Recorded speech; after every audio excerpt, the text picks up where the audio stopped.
Good morning. It's good to be with you. I remember the time fondly last year.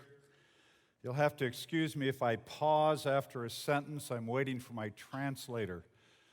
I just got back from 2 weeks in Brazil, and it always takes me a minute to, you guys speak the same language I do, so. Why is it that we're at a conference titled International Wholistic Missions Conference? Why the word holistic or holism? And the reason we have to put that word in is because the church no longer has a biblical worldview, and we do not naturally think in terms of holism. The church naturally thinks in terms of a dichotomy, a sacred, secular dichotomy. And we think in these terms because we have lost the biblical worldview. Slides, please.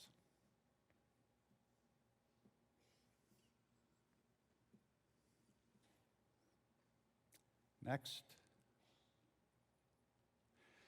This is the worldview of the Bible.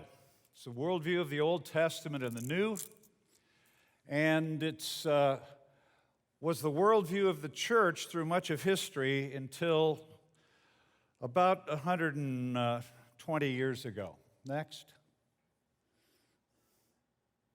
Next. In this worldview, God is transcendent, He stands outside of creation, and He is immanent, He is present in creation. Next. In this worldview, God is the Lord of all of life. He's the Lord of faith and the Lord of reason. He's the Lord of theology and the Lord of science. He's the Lord of mathematics, He's the Lord of economics and business, of art and music. He's the Lord of the farm and the forest. God is the Lord of all of life, and the lines between God and His creation show that He is involved with His creation. If this was the worldview of the church, we would not need to use the word holism, because we would all be thinking holistically. But we have the word holism because we do not think biblically anymore, and it becomes a place to begin to have a dialogue within the church of what we have lost. Next. At the time of the French Revolution, the French wanted freedom. Freedom isn't exactly the right word. The right word is license. To say it crassly, the French wanted to be able to have sex with whoever they wanted to have sex with whenever they wanted. And they wanted to get rid of a moral universe.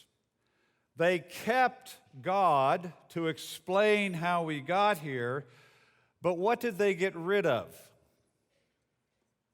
They got rid of the lines. God is creator, but He is not Lord and Savior. He is not involved in His universe. And now we are free. We don't live in a moral universe, and we are free to act however we want to act. Next.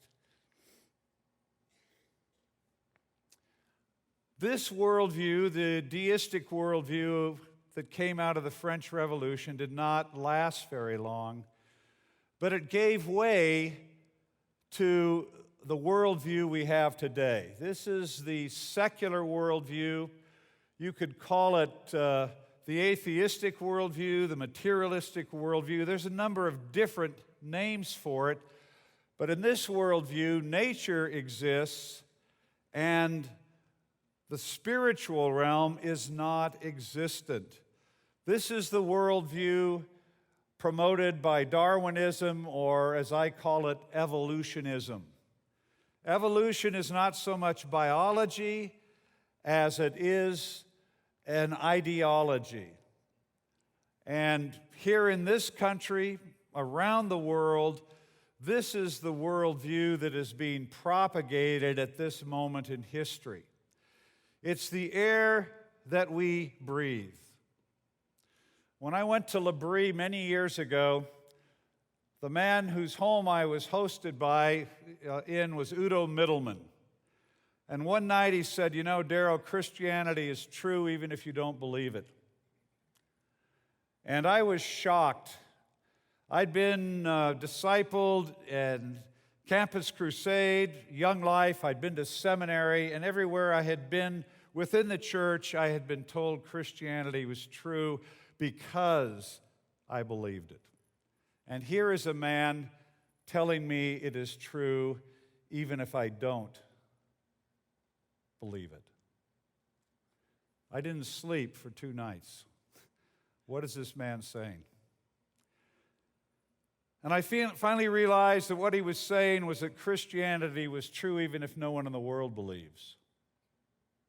It's true because God exists. It's true to what is real. But at this point in my life, I'd been a Christian for about, 12 years, and I had never heard that. You see, I had a born-again heart and an atheistic mind. And that is how most of us in this room, I'm assuming, have a born-again heart, but not a biblical mind. And I came to realize that time at L'Abri, I needed to be born again. I needed to have my mind born again.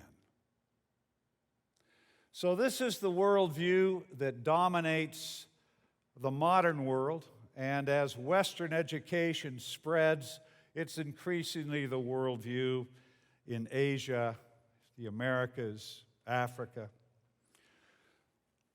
Next.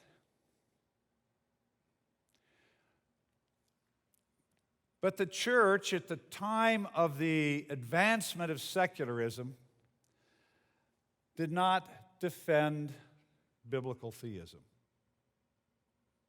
She abandoned this worldview that spoke to all of life. And what did she do? Next.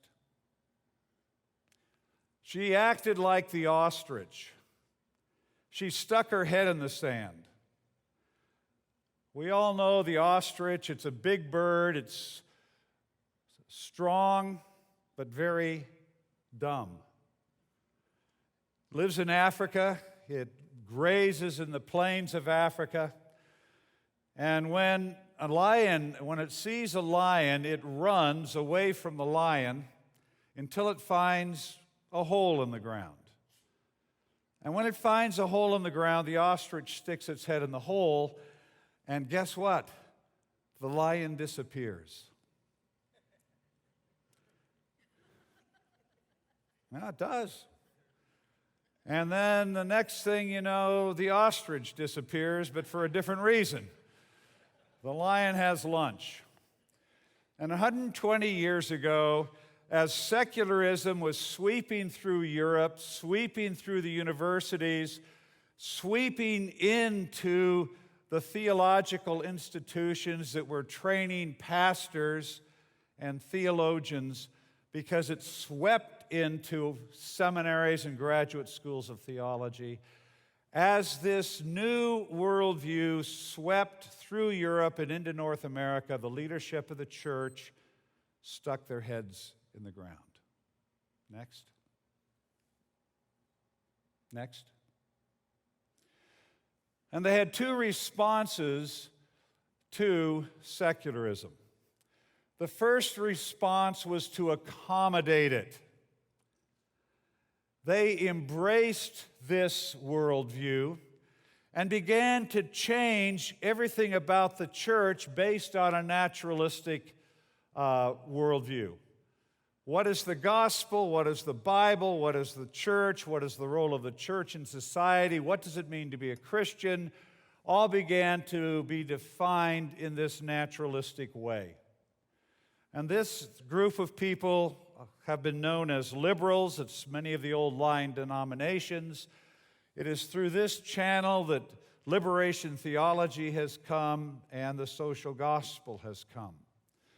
On the other hand, the majority of the leadership of the church, again, did not defend the biblical worldview, but they reacted to this new worldview of secularism and said, we want to stick with the fundamentals of the Scripture. Most of us in this room, I think that is our background. This is the evangelicals, the Pentecostals, the charismatics have come from this root. Next. And what they did, they adopted a Greek worldview. The Greeks separated reality between the spiritual and the physical, between the sacred and the secular.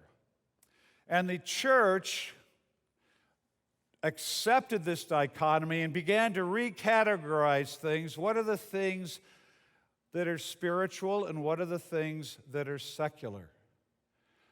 And they began to embrace the things that were spiritual: evangelism, missions, discipleship, church planting. Everything else was put down below. Science, business, the arts, these things were all worldly and secular. They separated nature and grace, and they separated Sundays from Mondays. So in the last 100 years, this worldview is what has dominated the church. And we have become Sunday Christians, but not Monday Christians. Calling is reserved for pastors and missionaries. An artist, a businessman, a lawyer, they can't have a calling because that is secular work. Next. I call this evangelical Gnosticism. And again, the whole church, what is the church? What is evangelism? What is the gospel? What is the role of church in society? Has all been redefined by this dualistic worldview. Next. What is God of? He's God of religion. He's God of missions, of evangelism. He's the God of theology, but He is not the God of science, of media, of the rest of life. And so the church has largely withdrawn from society. We have this dualism in our lives that permeates all of our lives. Next. We need to return to a biblical concept, and we need to begin to think of discipling people and nations at the level of culture. Right now, when we think of discipleship, we think in terms of discipling on the spiritual disciplines, teaching people to pray, to read the Bible, to fellowship, to witness. These are all good things, they're all fundamental, but they are not sufficient for fulfilling the Great Commission. We need to begin to disciple at the level of culture. Ken Myers of Mars Hill Audio says this: discipleship is not engaging with another culture to present a small set of new propositions. Rather, discipleship is a work of alternative enculturation to present a new way to understand life and the world in which we live. That is a new way to understand what is real. We need to begin to disciple at the level of culture. We need to call people to have their minds born again. Thomas Cahill. Next. Thomas Cahill is a historian, and he's written a fascinating book called The Gift of the Jews. How many of you have read that book? One. I'm sorry. Next. In this, Cahill says this: the Jews gave us a whole new vocabulary, a whole new temple of the Spirit, an inner landscape of ideas and feelings that had never been known before. Because of their unique belief in monotheism, the Jews were able to give us the great whole, a unified universe that makes sense, and that because of its evident superiority as a worldview completely overwhelmed the warring and contradictory phenomena of polytheism. They gave us the conscience of the West. Profound understanding. Where did Europe come from? Where did the United States come from? It was the Judeo-Christian worldview, and as we turn our backs on God, maybe not here, but here, we saw the tree off from its roots.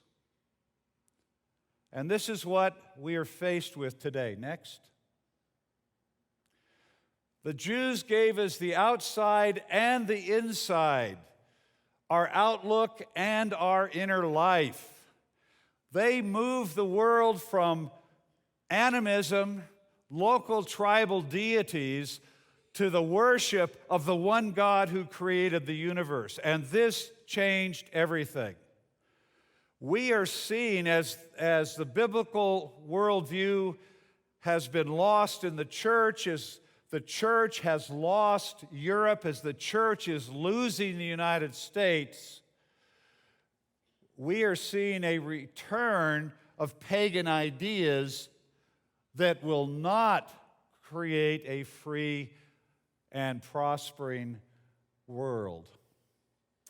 We can hardly get up in the morning or cross the street without being Jewish.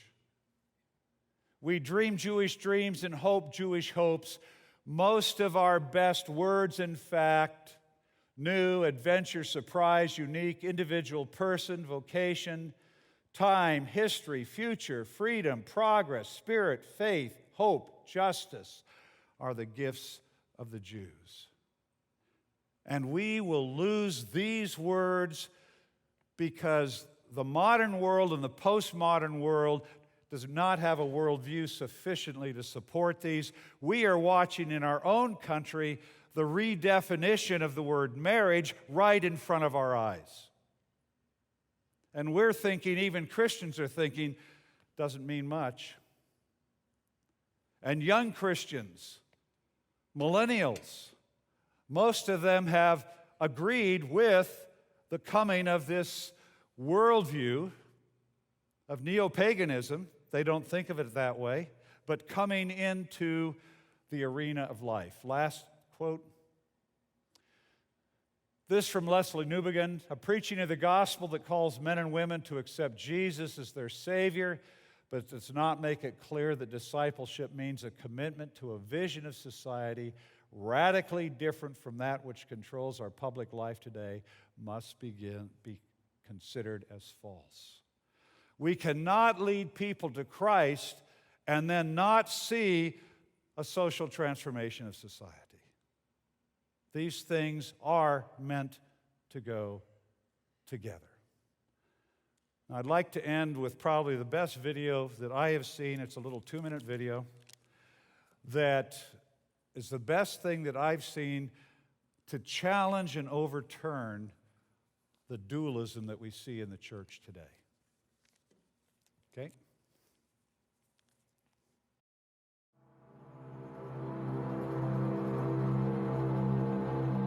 Our lives are not divided into two halves, with one part being sacred and another part secular. Worship is not reserved only for Sunday morning, but for Monday morning as well. Every time we get out of bed and ready ourselves for the day. Every time we labor at a task, no matter how insignificant it may seem. Every moment is a gift. Every moment belongs to the one who gave us that moment. There is a way that leads a man to flourish.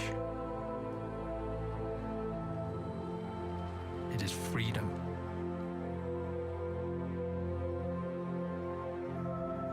The freedom to discover his true potential, to keep the fruits of his labor, to find fulfillment in his work.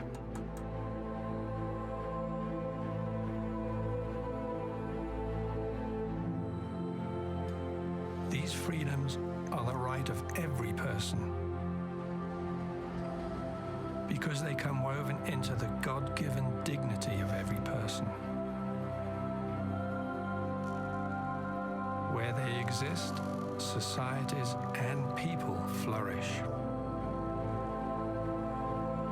Where they are absent, there is only poverty. These freedoms must be championed, for this is God's design for us, for the good of all He has created.